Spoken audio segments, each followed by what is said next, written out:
আজ তোমাদের সাথে শেয়ার করব দাদা বৌদি স্টাইলের chicken biryani. So hello friend, সবাই কেমন আছো? আশা করি তোমরা সবাই ভালো আছো। আমার একটা নতুন ভিডিওতে তোমাদের সবাইকে ওয়েলকাম। কিভাবে একদম সহজ উপায়ে যে কেউ বাড়িতে বানিয়ে ফেলতে পারবে এই বিরিয়ানিটা, সেই রেসিপি আজ তোমাদের সাথে শেয়ার করব। প্রথমে এখানে একটা মিক্সিং জার নিয়ে নিয়েছি, তার মধ্যে 8 থেকে 10 কোয়া রসুন, 7-8টা কাঁচা লঙ্কা, বেশ কিছুটা আদা কুচি এর মধ্যে দিয়ে দিয়েছি। এবার এই মশলাটা ভালো করে জল দিয়ে একটা মিহি পেস্ট করে নিলাম। তারপর এদিকে নিয়ে নিয়েছি আলু, বেশ বড় বড় সাইজ করে আলুগুলো কিন্তু আমি কেটে নিয়েছি। এবার নিয়ে নিয়েছি পরিমাণ মতন পেঁয়াজ, এখানে ওই মাঝারি সাইজের 5 থেকে 6টা পেঁয়াজ কুচি করে নিয়েছি। এই রেসিপিতে পেঁয়াজটা কিন্তু একটু বেশিই লাগবে। তারপর গ্যাস ওভেন অন করে একটা কড়াই বসিয়ে দিয়েছি। কড়াইটা ভালো করে গরম হয়ে গেলে তার মধ্যে দিয়ে দিয়েছি পরিমাণ মতন সাদা তেল। তেলটা ভালো করে গরম হয়ে গেলে তারপরে ওর মধ্যে দিয়ে দিলাম গোটা গরম মশলা ফোড়নে, 4টে এলাচ, 2 টুকরো দারচিনি আর 2 থেকে 3টে লবঙ্গ। ফোড়নটা ভালো করে ভাজা হয়ে গেলে ওর মধ্যে আগে থেকে কুচিয়ে রাখা পেঁয়াজগুলো দিয়ে দিয়েছি। পেঁয়াজগুলো দিয়ে বেশ ভালো করে নাড়াচাড়া করে কিছুক্ষণ ভেজে নেব। পেঁয়াজগুলো কিন্তু পুরো বেরেস্তা করে ভাজবো না, বেরেস্তার থেকে ঠিক আগের মুহূর্ত পর্যন্ত ভেজে নেব। এই যে একটু নরম নরম থাকবে পেঁয়াজগুলো, তখন এর মধ্যে দিয়ে দেব পরিমাণ মতন জল দিয়েছি ধরো ওই 2 কাপ মতন জল দিয়ে তারপরে ওর মধ্যে দিয়ে দিলাম পরিমাণ মতন লবণ, হলুদ আর কাশ্মীরি লঙ্কার গুঁড়ো। এগুলো সব কিছু দিয়ে ভালো করে জলের সাথে একটু মিশিয়ে নেব। কাশ্মীরি লঙ্কার গুঁড়ো দিয়েছিলাম আমি 2 চামচ মতন। এবার ভালো করে জলের সাথে সব কিছু মেশানো হয়ে গেলে জলটা একটু ফুটতে দেবো। জলটা যখন একটু ফুটে আসবে তখন ওর মধ্যে দিয়ে দেব 1/2 চামচ জিরের গুঁড়ো।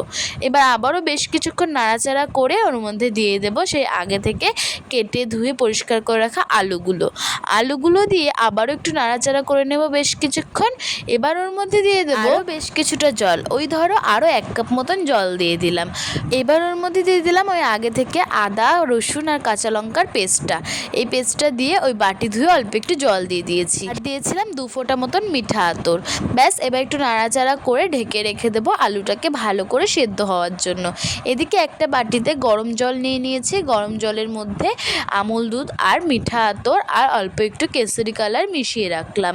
এদিকে ভাতের জন্য একটা হাঁড়িতে জল বসিয়ে দিয়েছি। জলের মধ্যে দিয়ে দিলাম গোটা গরম মশলা, সাদা তেল আর পরিমাণ মতন লবণ। তারপর ভাতের হাঁড়ির ঢাকনাটা বন্ধ করে বেশ কিছুক্ষণ রেখে দেবো, জলটা ফুটে আসা পর্যন্ত অপেক্ষা করব।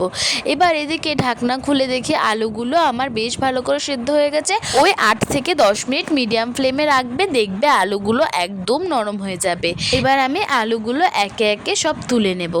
আর হ্যাঁ, এই যে জলটার মধ্যে সিদ্ধ হলো আলুটা, ওই জলটা কিন্তু একটু বুঝেই দিতে হবে, কারণ ওই জলের মধ্যে আলু আর চিকেন কিন্তু সেদ্ধ হবে।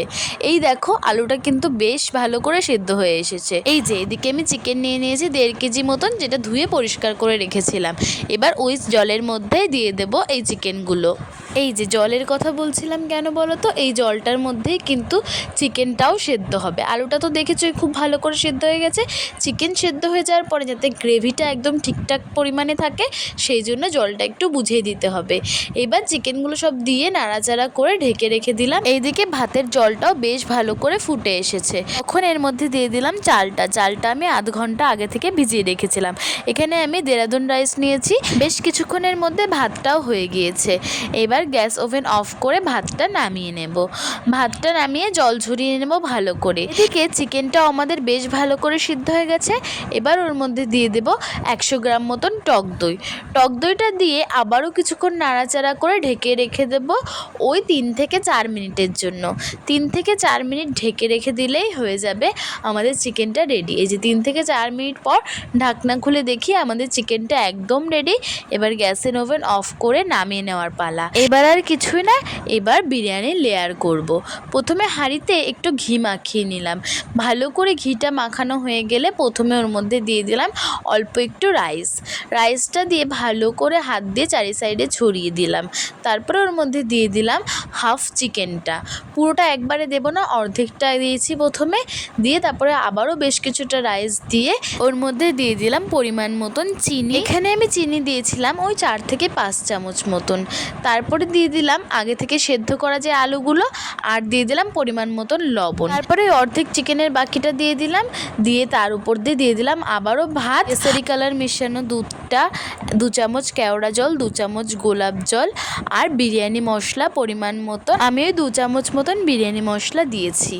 আর এখানে কিছুটা গ্রেভি রেখেছিলাম, সেই গ্রেভিটার মধ্যে দিয়ে দিলাম, আর দিয়ে দিলাম 2 চামচ মতন ঘি। এই যে, আর কিছুই না, আমার লেয়ার দেওয়া কমপ্লিট। এবার আগে থেকে বেশ কিছুটা আটা মেখে রেখেছিলাম, সেই আটাটা দিয়েই আমি হাঁড়ির 4 সাইড ভালো করে সিল করে ওপর থেকে হাঁড়ির ঢাকনাটা দিয়ে ভালো করে আটকে দেব চাপা দিয়ে।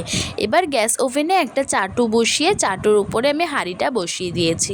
এবার দম দেব, বেশিক্ষণ না, 15 থেকে 20 মিনিট দমে রাখলেই হবে। 15 থেকে 20 মিনিট পর দমের থেকে নামিয়ে পরিবেশন করলেই রেডি আমাদের আজকের দাদা বৌদি স্টাইলের চিকেন বিরিয়ানি। কি দেখে বলো তো কেমন লাগছে আজকের বিরিয়ানিটা?